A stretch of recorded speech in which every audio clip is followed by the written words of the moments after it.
back to that throughout the evening to try to see if we can look forward as well.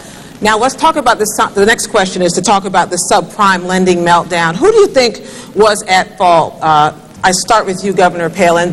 Was it the greedy lenders? Was it the risky homebuyers who shouldn't have been buying a home in the first place? And what should you be doing about it? Darn right it was the predator lenders who tried to talk Americans into thinking that it was smart to buy a $300,000 house if we could only afford a $100,000 house. There was deception there, and there was greed, and there is corruption on Wall Street, and we need to stop that. Again, John McCain and I, that commitment that we have made, and we're going to follow through on that, getting rid of that corruption. One thing that Americans do at this time also, though, is let's commit ourselves, just everyday American people, Joe Sixpack, hockey moms across the nation. I think we need to band together and say, never again. Never will we be exploited and taken advantage of again by those who are managing our money and loaning us these dollars. We need to make sure that we demand from the federal government strict oversight of those entities in charge of our investments and our savings.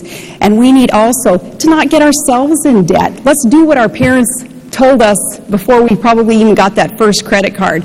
Don't live outside of our means. We need to make sure that as individuals, we're taking personal responsibility through all this. It's not the American people's fault that the economy is hurting like it is, but we have an opportunity to learn a heck of a lot of good lessons through this and say, never again will we be taken advantage of. Senator. Well, Gwen, 2 years ago, Barack Obama warned about the subprime mortgage crisis. John McCain said shortly after that in December he was surprised there was a subprime mortgage problem. John McCain, while Barack Obama was warning about what we had to do, was literally giving an interview to the Wall Street Journal saying that I'm always for cutting regulations. We let Wall Street run wild. John McCain, and he's a good man, but John McCain thought that the answer is that tried and true Republican response, deregulate.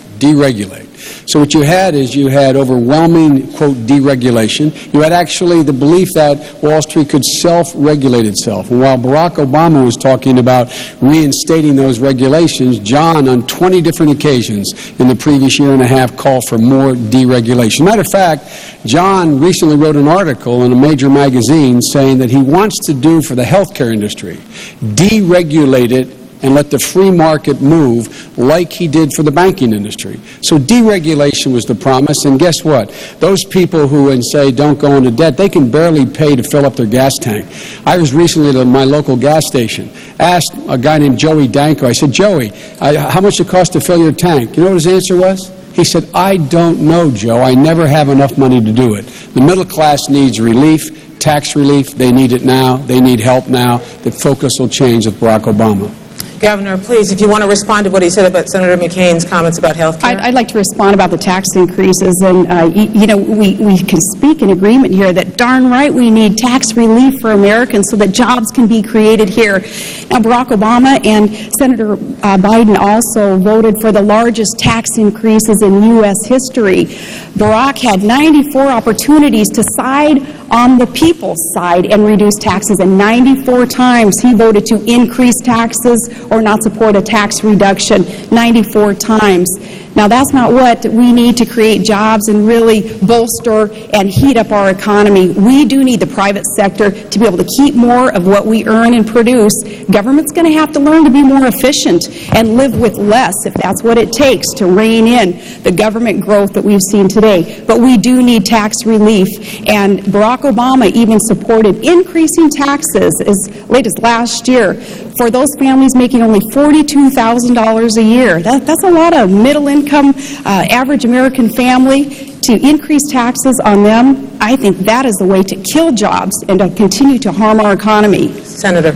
Charge is absolutely not true. Barack Obama did not vote to raise taxes. The vote she's referring to, John McCain voted the exact same way. It was a budget procedural vote. John McCain voted the same way. It did not raise taxes. Number two, using the standard that the governor uses, John McCain voted 477 times to raise taxes. It's a bogus standard. But if you notice, Gwen, the governor did not answer the question about deregulation.